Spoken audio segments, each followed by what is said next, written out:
Hey, my name is Bushnell. If you're new to my channel, welcome. I hope you stay long enough to subscribe.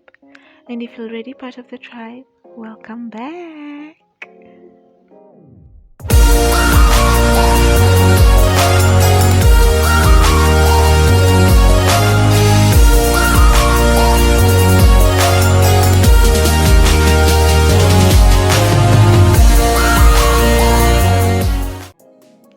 Gems, I hope you have a pen and a notebook.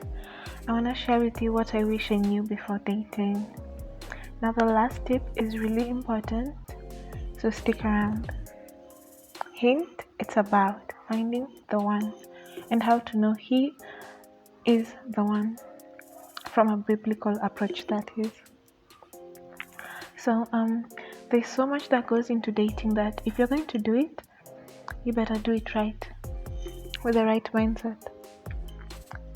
And without much ado, let's start with tip number 1 is that my partner and I are two wholes and not halves. Do not let your happiness depend on your partner. The statement "he completes me" is absurd. You are giving too much power to someone. You're the only one in charge of your emotions. You choose to be happy, sad, whatever. So focus on your life, your career, yourself, and don't live for the other person. A good example, in Coming to America, we see how it's such a turn-off to both Eddie Murphy and his son in Coming to America too. When a woman has no interest, no life, they prefer to marry their own woman, a woman who has their own life, their own ambition. And that's true even for men right now. You can ask your brother, you can ask your guy best friend, you can ask a guy you trust, and they will confirm this. So he can call you, let your man or let the person you're interested call you, and I'll give a scenario where you can say, I'm sorry, I can't go because I have choir practice. And he'll be like, wow, I didn't even know you sing.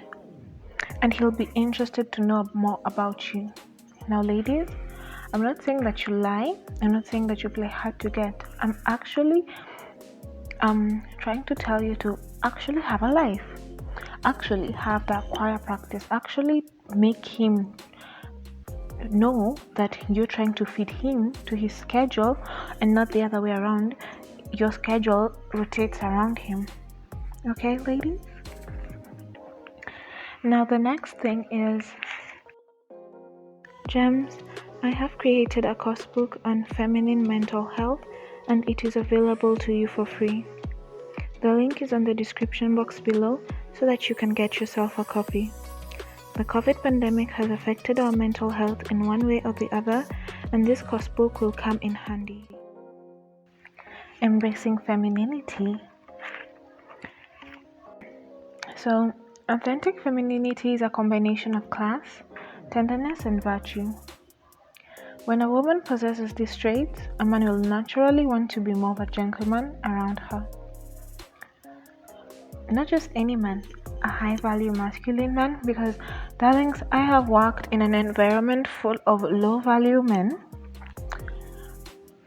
and they were, even though I had learned and I had possessed my femininity, not all those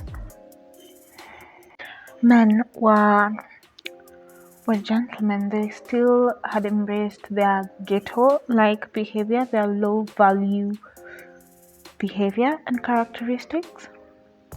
But those who were high-value actually gave me a thumbs up for being a lady and for just letting myself be feminine. And it was quite obvious, Anyway, besides outward appearance, femininity is also a mindset. It is expressed in mannerisms.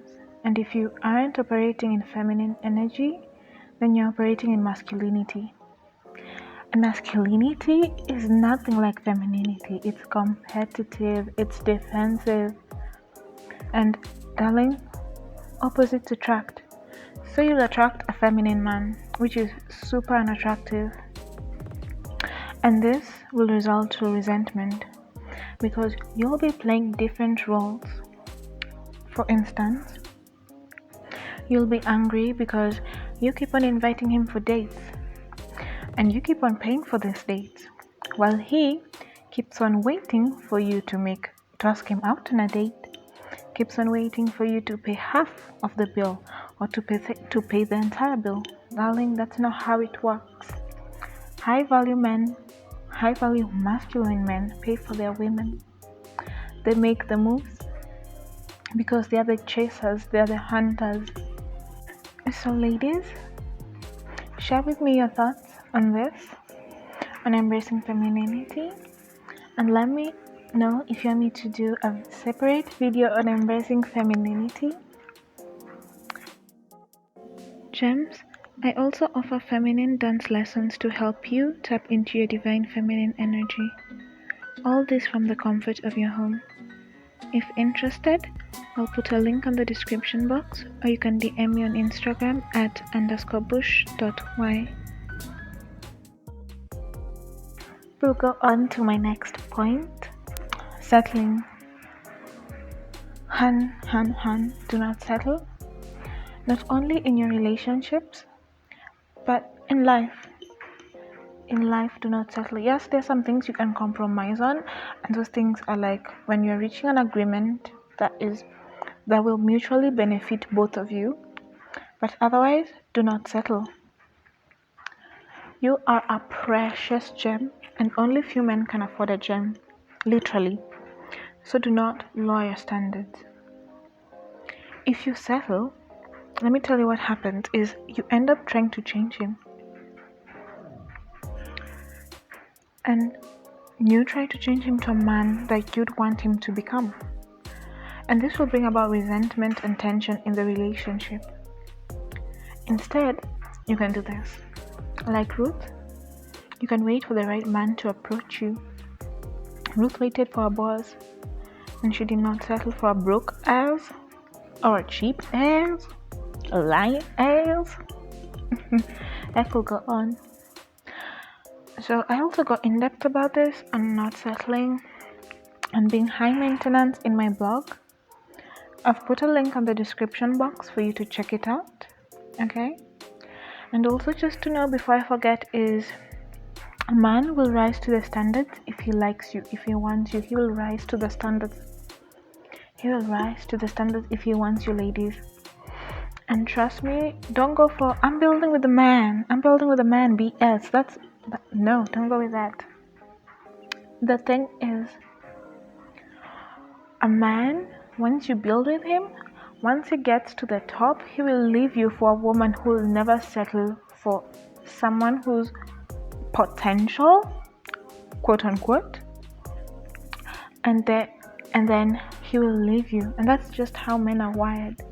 And again, you can ask your brother, your dad, or any other man that you're close to, and they will confirm this. Bonus point.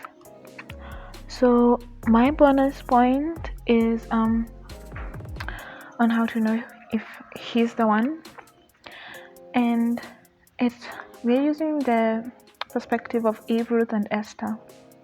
So Eve had Adam, Ruth had Boaz, Esther had the king. And let me let you know that, ladies, God is working on your man. He was working on Adam. And he's not only working on them as an individual, but he's working on them and their businesses and their companies and their lives. He worked on Boaz's field,